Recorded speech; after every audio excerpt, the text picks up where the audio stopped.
Okay, this is Double Helix Review. I'm Janice McCoy, reviewing Parasite by Mira Grant. This is the first in a series that's already been dubbed by its publisher Parasitology, in anticipation of more books to come.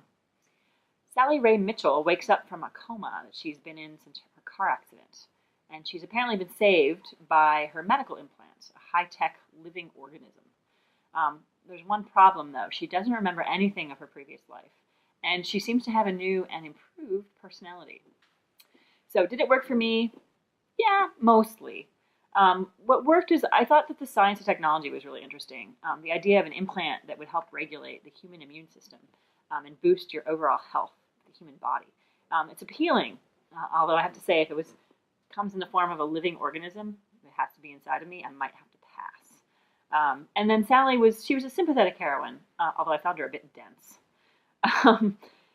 So it didn't work. It takes Sally the whole book, speaking of how dense she was, to figure out what's going on. And I pretty much got the gist of it within the first chapter or so.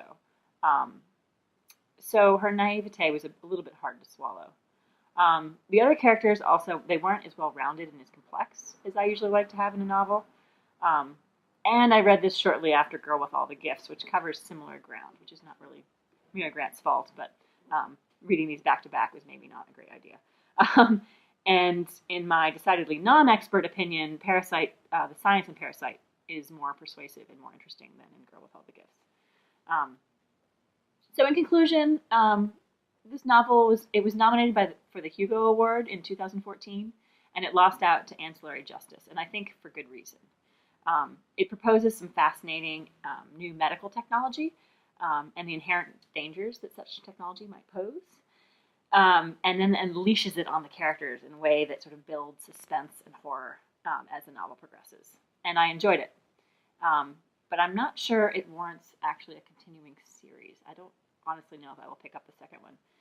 I think this is one aspect of storytelling that Girl with All the Gifts does better, because it ends the series with the end of the novel. And I don't know, maybe I will try the second Parasitology to see what the author can accomplish in this world that she's built. But I have mixed feelings about that.